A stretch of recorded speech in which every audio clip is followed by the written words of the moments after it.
A Zimbabwean who formerly hunted animals illegally is now in a program that turns such poachers into protectors of wildlife.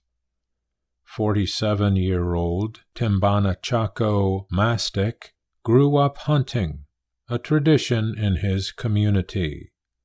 He also planted crops and raised farm animals or livestock. But dry weather conditions made farming less profitable, so he turned to illegal hunting, also called poaching. Then, last year, he got caught. Mastic had poached some small game from Save Valley Conservancy. It is one of the largest private game reserves in Africa. Mastic was jailed for nearly 3 months. Now he is in a program that aims to turn poachers into conservationists. Recently, Mastic was with a group of men. They found the den of some hyenas that had recently attacked livestock. The bones of the goats showed what happened.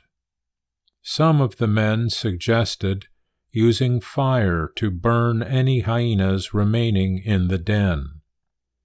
But Mastic warned against killing the animals, whether for revenge or for meat. He said, "I began to realize that animals are for the benefit of the entire community, so poaching is a selfish act." Spreading that message is not easy. Across southern Africa, conflict between humans and wild animals is increasing. Dry weather, illegal hunting, tree clearing, and the changing of forest to farmland have pushed wildlife closer to people.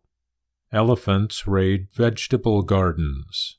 Lions, hyenas, wild dogs, and jackals target cattle and goats of farmers.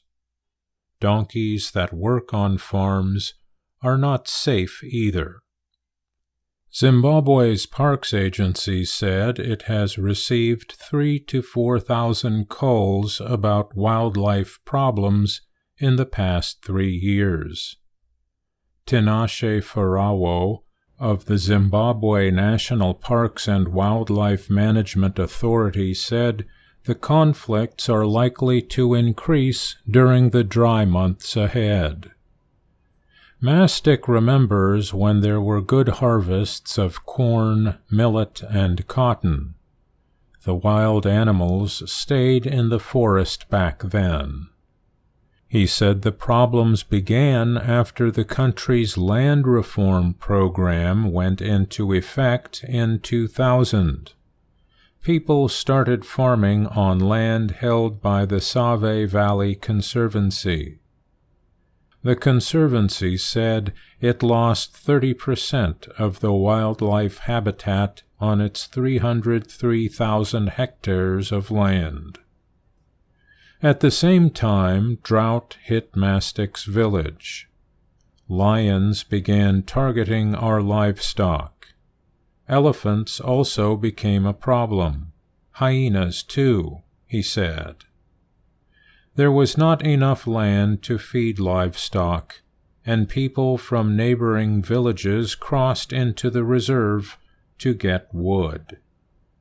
Dingani Masuku of the Conservancy said all resources are scarce, so we have to compete with animals for those resources.